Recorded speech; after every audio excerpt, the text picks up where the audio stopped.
Matagal na raw na pinag-uusapan nitong si Joanne at asawa niyang si Paul kung dapat na nga raw bang magtrabaho na itong si Paul. Ang totoo daw po kasi niyan, tumatayo kasing house band o house husband itong si Paul para sa kanila ring mga anak nitong si Joanne. Habang ang kanyang misis ang kumakayod para sa kanilang pamilya. Ang pakiramdam daw kasi ni Paul, parang nahuhusgahan na siya ng kanyang mga kaibigan dahil naiiwan ito sa kanilang bahay para mag-asikaso ng mga bata.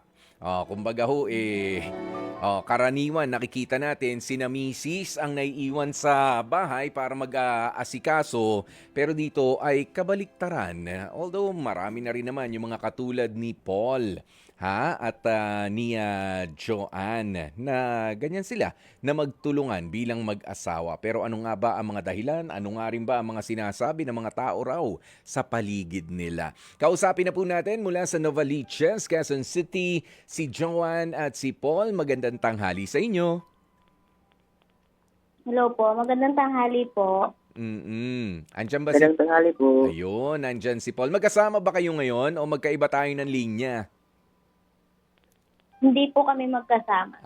Nasan ka ngayon, Joanne? Nandito po ako ngayon sa trabaho. Uy, maraming salamat. Nakapagpaalam ka naman. Di kami nakakaabala sa'yo. Hindi naman po, break po. Break naman. Ayan, si Paul naman, of course, nasa bahay. Opo. Sabi mo, Babantay ko lang. nagbabantay ng mga bata. Meron na ba kayong mga pinapaaral na mga anak, Paul? May isa po, 8 years old? Hindi pa naman oras ng sundo. Opo. Hindi pa oras ng sundo. Opo. Hindi pa. Hindi pa. Okay. 12 pa po. Oo. Eto, gano'n na kayo katagal na mag-asawa, Joanne and Paul? 8 years po kami bilang live-in partner po. May dalawang. Okay. Ibig sabihin, namumuhay kayo bilang mag-asawa pero magka-live-in pa lang rin pala kayo? Yes Opo. po. Okay, sige. Ito bang bago nag-umpisa ang inyong relationship? Ayan, parehas naman kayo naghahanap buhay. Yes po. Paul, ano dati yung trabaho mo, pare? Sa sa MRT po. Sa? MRT po. Janitorial ako. Oo. Okay. Nandun ka sa mga terminal ba? Opo. Oo, kayo yung mga naglilinis doon. Ayan, samantala si Joanne, nandiyan ka na rin sa trabaho mong yan 8 years ago. Yes po. Sige. Ito bang arrangement ninyo na mag-asawa na Paul, ikaw ang sa bahay, mag-asikaso dyan, ay choice ninyong dalawa, desisyon ninyong dalawa, o talaga meron lang nangyari at hindi lang rin makahanap ng trabaho pa itong si Paul? Actually po, this pandemic lang po si Paul nawala ng trabaho. Then nagtatry naman po siya na maghanap ng trabaho, pero po kasi iniisip ko po kung magtatrabaho po kaming dalawa, paano po yung magbabantay sa anak namin? Then kung magtatrabaho po kaming dalawa, isa sa sasahurin namin is ipang babayad lang po sa magbabantay ng anak namin. So much better na lang po na si Paul na lang po muna yung magbantay sa mga bata since mas okay po yung kita ko. Okay. Pagka sinabi mong okay yung kita mo sa ngayon, Joanne, nako-cover ba naman ang lahat ng mga gastusin ng buong pamilya? Yes po, yes po. Oo. Ikaw naman, gaano na katagal ito na nangyayari nung pandemic? Pandemic. 2020 po. 2021 wala na akong trabaho. Oo. Okay. So, for 5 years. For 5 years, talagang si Joanne na muna ang sumasagot. Samantala, ikaw naman, Paul, sa asikaso sa mga bata at inaasikaso mo rin naman si Joanne. Ha? Hindi po. Sakto lang po. Bakit sakto lang? Ba't ka natawa? Joanne, magsalita ka nga. Sige nga. Bakit sakto lang yung sagot nito si Paul? Joanne. Ako sa akin naman po, naaasikaso naman po niya kami ng mga bata. Kaya lang siguro po para sa kanya, hindi sapat yung pag-aasikaso niya sa amin kasi syempre po para sa lalaki, mas better pa rin po para sa kanila na sila po talaga yung naghahanap buhay. Kaya po siguro ang sagot niya is sakto lang. Okay. Pero para sa setup ninyo ngayon, ano, bilang yan, isang pamilya, Joanne, okay lang naman sa'yo na ganito na muna? Ha? Na si Paul sa Yes. bahay, ikaw maghahanap buhay?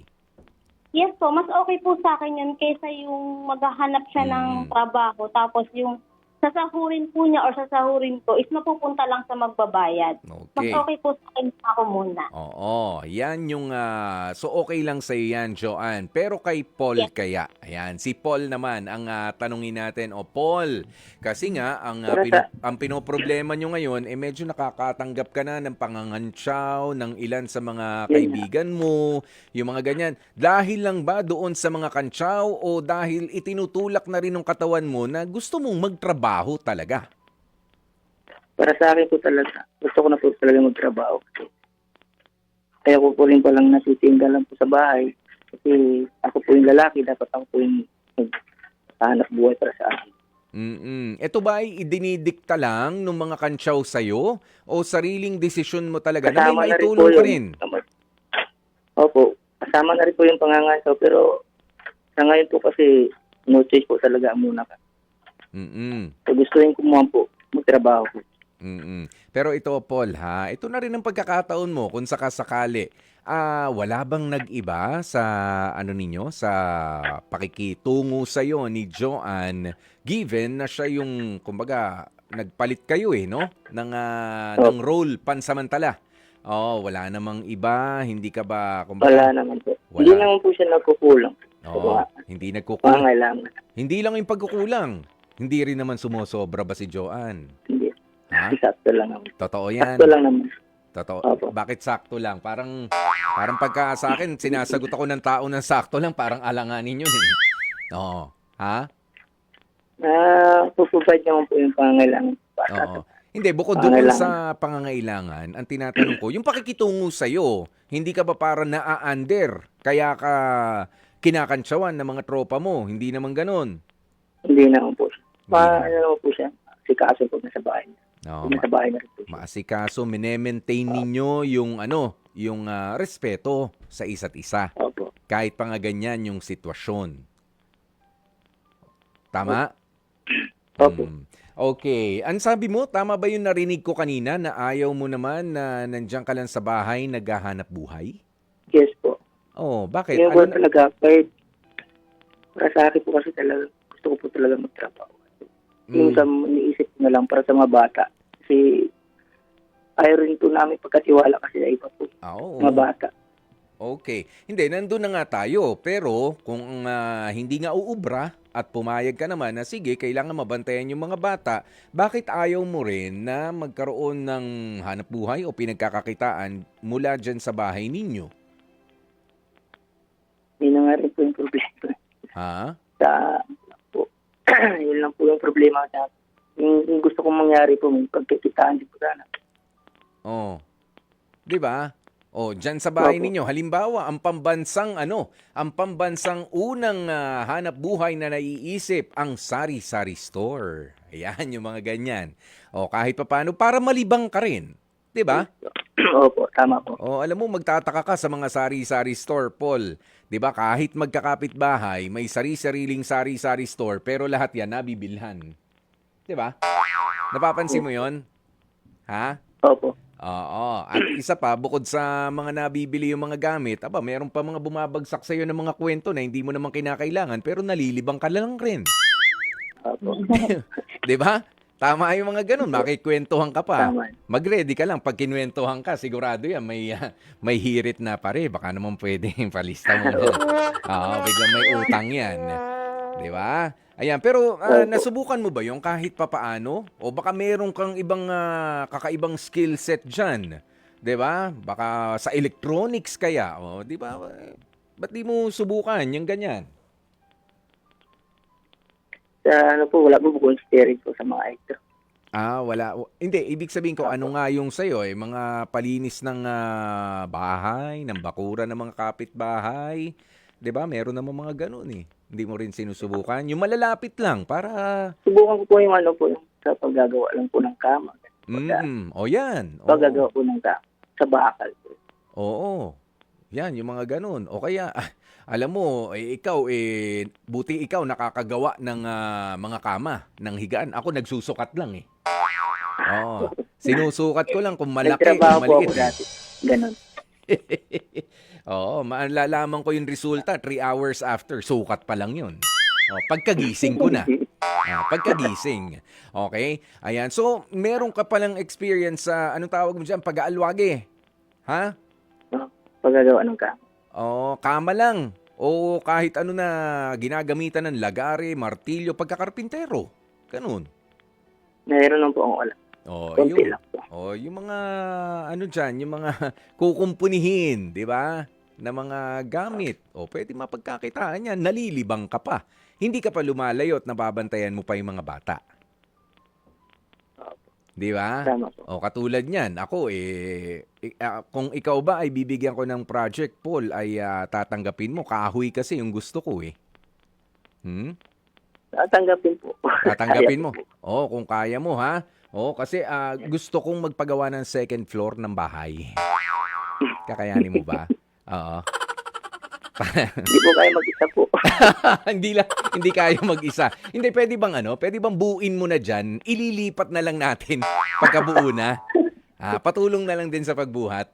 Ayan. Hindi, pero kidding aside, di ba, meron naman tayong paraan Opo. para malibang. Hindi kaya pagkainip lang rin yung nararamdaman mo, Paul.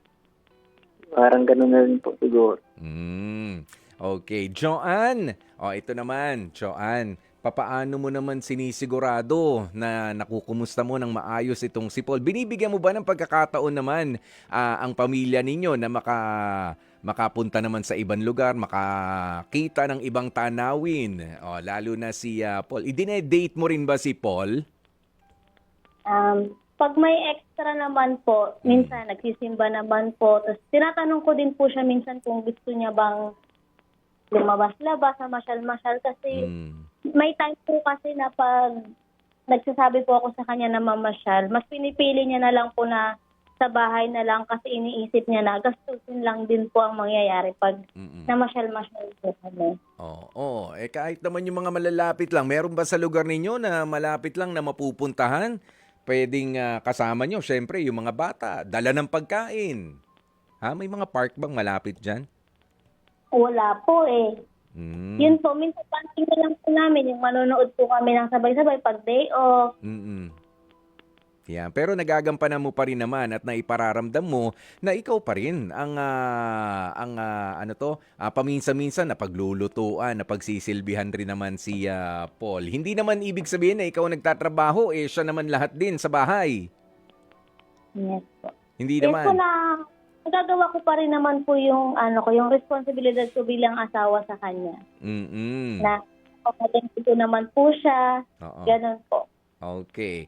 Sige, puntahan nga natin itong mga, sabi nga, papaano yan, Joanne, nakakatanggap ka rin ba ng mga criticisms, mga panghuhusga mula sa, ikaw ba mismo, nakakarinig ka first hand ng mga puna na bakit si Paul ayaw magtrabaho, hindi na lang tulungan si Joanne? Papaano mo sinasagot itong mga tao na ganito? Kay kaibigan sila, kay hindi?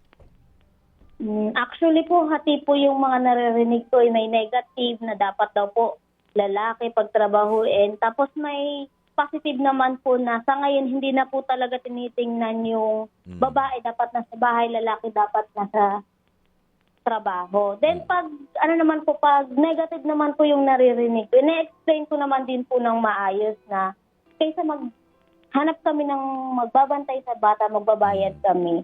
Okay na po, na si Paul na lang po muna. At least, yung pagbabantay sa bata, talagang galing sa puso. Talagang iingatan yung bata kasi anak niya po yun eh. Kumusta ba naman si Paul sa pag-aalaga ng bata? Siyempre po, minsan may time na talagang bumibigay siya kasi yun nga po yung yun po yung pinaniniwalaan niya na dapat nga po talaga is siya yung nagtatrabaho. Pero pag gano'n naman po siya, nandun naman po ako para gabayan siya, para ipamukha sa kanya na hindi naman porkit nasa bahay ka bilang lalaki is mababa ka na. Mm. Sabi ko po sa kanya, bilang asawa mo na nag-aalaga sa anak natin, napakalaking tulong na rin po sa akin na pag uwi ko, okay yung anak ko. Yung nalalaman ko na napakain mo yung anak ko, yun pa lang po sobrang nagpapasalamat na ako. Kaya hindi niya po kailangan isipin or intindihin yung negative na sinasabi ng iba. Yan. Oo, tsaka yung, 'di ba, sabi mo nga kanina, mayroong mga nagsasabi talaga na dapat si lalaki nagtatrabaho para sa kanyang pamilya. Si babae pwede yan nasa bahay. Papaano nga kung ma-offeran man ng trabaho itong si Paul, ha? Na hindi naman pala kayang pantayan yung trabaho ni Joanne kung sakali magre-resign itong si Joanne. Ano yun? Nasunod mo nga yung iniisip ninyo na suggestion, ano, na si lalaki nagtatrabaho pero hindi sapat. Pwede ba yun? 'Di ba? Natural, hindi. Yes Hindi po, hindi. tatanggapin. Mm. Yes po. Ayan. Paul, yung mga puntong ganun, I'm guessing, naiintindihan mo naman din ng husto, ano? Opo. Paul? Sa ngayon po, kailangan ko po talagang intindihin yung Yes. mga sinasabi nila. Mm. Pero hindi ka naman tumitigil na maghanap ng mapagkakakitaan mo rin. Opo, naghahanap-hanap din po. Pag Mm. may oras. Oo. Diyan sa malalapit lang sa inyo. Opo. Okay. Tatanong-tanong din po ako dito. Yung mga parakit-rakit, basta hindi lalayo sa bahay, ano? Opo. Baka pwedeng, sige, sa bahay ko gagawin ito habang binabantayan ko yung mga anak ko. Di ba? Yung mga ganoon, Paul, ano? Ayan, pero, sige. Ikaw ba, Joanne, lalong-lalo na kapag ka nga sabi mo, paminsan-minsan itong si Paul ay napapaisip na, hindi, gusto ko talaga mag-provide para sa pamilya ko. Pero, minsan nakakalimutan yata nitong si Paul na yung pinoprovide niya na security, 'di ba? Yung pinoprovide niya na love and care doon sa mga bata na mga anak ninyo, bunga ng inyong pagmamahalan bilang mag-asawa ay medyo mas tinitignan niya yung gusto kong makapag-provide pero ang hindi niya alam ay nakakapag-provide siya. Anong gusto mong sabihin dito kay Paul at ipaalala sa kanya? Gusto ko lang po sabihin kay Paul na sa tuwing maiisip niya na wala siyang silbi sa pamilya, gusto ko sabihin sa kanya na mali siya kasi doon pa lang po sa pag-aalaga sa anak namin, sobra pong na-appreciate ko na po yun. Yun po. Paul, ano naman ang may sasagot mo doon sa sinabing yan sa'yo ni Joanne? Baka nga kasi hindi mo nakikita yung angulo na yun eh. Alam mo kasi ang tingin ng ibang tao na ang pagpo-provide sa pamilya ay yung pinansyal na mga pangangailangan. Nabibilhan mo ba ng pagkain? Nabibilhan mo ba ng anong tawag mo dito, ng damit? Meron ba kayong kuryente? Meron ba kayong tubig? May pambayad ba sa ganyan? Ang hindi nila alam, ipino-provide din naman yung tender, loving care sa inyong mga anak na binibigay mo naman, Paul. Tama po yun. Siguro, kailangan ko lang po talaga tanggapin sa ngayon na siya muna talaga yung kumigida. Tapos, yun na nga. Papasalamat pa rin ako sa kanya kasi hindi niya kami pinapabayaan. Ganito, wala pa akong nahanap na trabaho. Thank you pa rin ako. Yan. At lalo mong ipagpasalamat, tinanong na kita kanina, hindi naman nag-iba ang pagtrato sa'yo ni Joanne. Tama ba yan, Paul? No, hindi naman po. Kasi alam mo, meron na tayong nakausap dati dito, no? Dahil sa medyo si babae yung mas nakapag-provide ay nagiging nagiging parang tau-tauhan na lang yung kanyang asawa. 'Di ba? Hindi naman yan sa iyo ipinararamdam at ginagawa nitong si Joanne. Dapat isang bagay din yan na dapat ipagpasalamat mo. So, ilang taon nga yung una ninyong anak? 8 years old. Pagkatapos, itong 4 years old. So, Siyempre, lumalaki naman na. Hindi na ganun na mga alagain ang mga bata. Hanggang kailan ba? Anong napag-uusapan ninyo? Hanggang anong edad nitong pinakabata na pwede nang, sige, pwede nang i-prepare natin. Pagpapasok na sa eskwelahan, maihatid. O magtatrabaho muna ako. O, marunong na Siguro yan. po siguro po ng panganay ko or makahanap mo lang po ng trabaho at mayroon na talagang maayos na magbabantay po. Mm-mm. Sa ngayon po. Oo. Diyan ba sa inyo wala kayong kamag-anak na malapit? Sa probinsya po. Nasa probinsya. Ayaw nung po iuwi ni Joanne po kasi ayaw niyang mapalayo sa anak niya sa kanya. Oo, hindi. Tsaka nandito ang trabaho. Siyempre nandito kayo. Ikaw ba gusto mo mapalayo pa kay Joanne? Hindi na po. Hindi. Mas mahirap yun. 'Di ba? Opo. Okay. O sige, mag-usap nga kayong dalawa. Ano ba ang plano ninyo? Ayan, para sa pamilya ninyo. Kayo ba ay makikinig pa sa mga panguhusga ng ibang mga tao? O maganda na ipaalala nyo sa isa't isa na ito ang sitwasyon natin, desisyon natin ito, 'di ba, na wala naman talaga silang pakialam. Sabi nga nung isa sa mga comment dito, ayan mind your own business na lang. Ayan, sabi ni Jazz Kids Amaya, 'di ba, para doon sa iba. Okay. Joanne and Paul, anong plano? Ako po, ang plano ko po sana is, Kausapin mo si Paul, Okay. Joanne. Joanne, si Paul. hello Paul, di ba sinasabi ko naman sa'yo, ang plano ko sana is pag nag 8 years old na rin sana si Charlotte, pwede na natin silang iwanan yung dalawa sa bahay. Di ba? Yun naman yung ano ko sa'yo.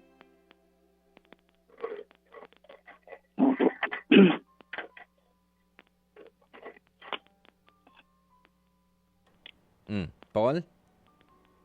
Yes po. Ayun. Yun po plano namin talaga. Sa ngayon, wala po talaga kami maiwanan na maayos. Yun po yung isa naming problema po. Yan, bukod dyan. Pero sabi nga, si Charlotte daw. Si Bunso ba yon? Si Charlotte? Yes po. Ay, panganay po.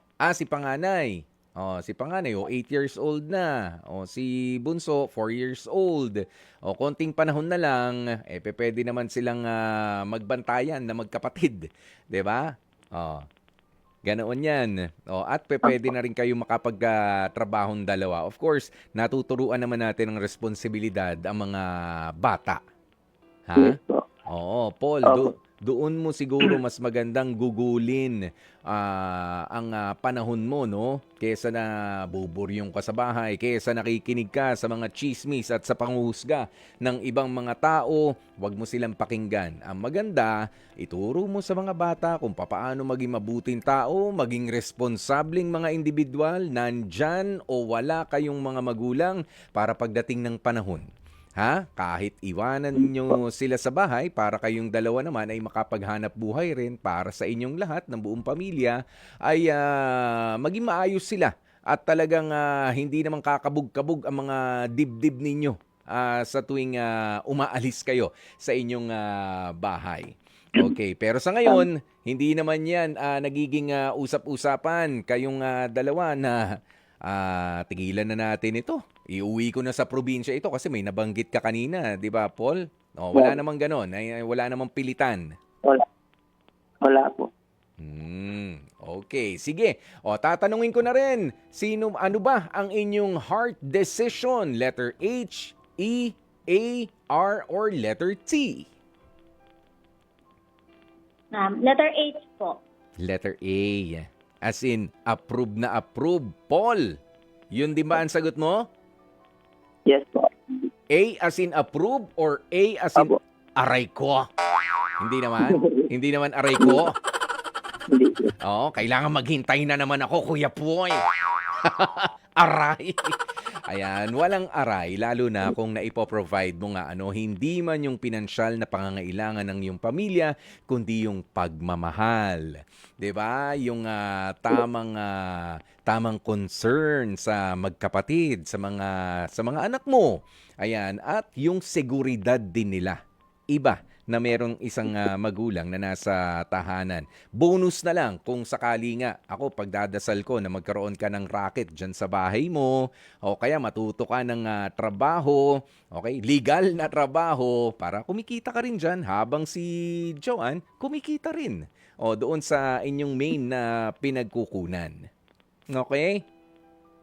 Opo. Alright. Maraming salamat sa inyo, Joanne and Paul ng Novaliches, Quezon City.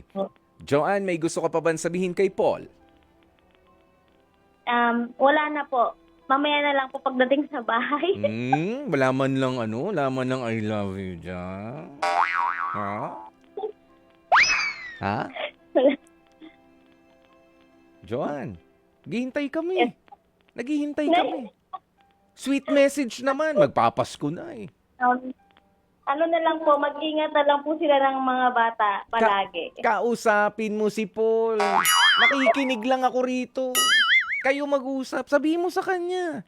O, kailangan para lalong ganahan. Po, lagi kayong mag-ingat mga bata palagi. Tsaka alam mo na yon. Sabihin mo na. Sige na. Gusto namin marinig, Joanne.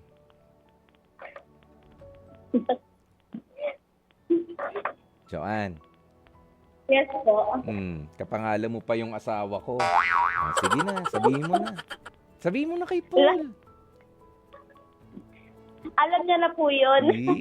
Paul, alam mo nga ba? O gusto mo ring marinig, Paul? Hindi po. Hindi mo alam, di ba? Hindi alam ni Paul. Sabihin mo na, Joanne. Di raw niya alam. Ikaw na magtanong, Paul. Sabihin mo, ano ba kasi yun? Yung sasabihin mo. Ano ba kasi yan? Joanne, ano yung alam niya na hindi niya talaga pala alam pa? Joanne? Ha? Joanne? Yes po. Ano yung gusto mong sabihin kay Paul? Ayun na po yun. Wala na pong kasunod. Tapos na yata break time nito. Oo, sige na nga. Bahala kayo. Basta alam ko, mahal ninyo ang isa't isa. Tama ba yun, Joanne and Paul? Yes po. Sige. Mamaya na lang daw pag uwi, Paul, ha? Sige. Maraming salamat sa inyong dalawa.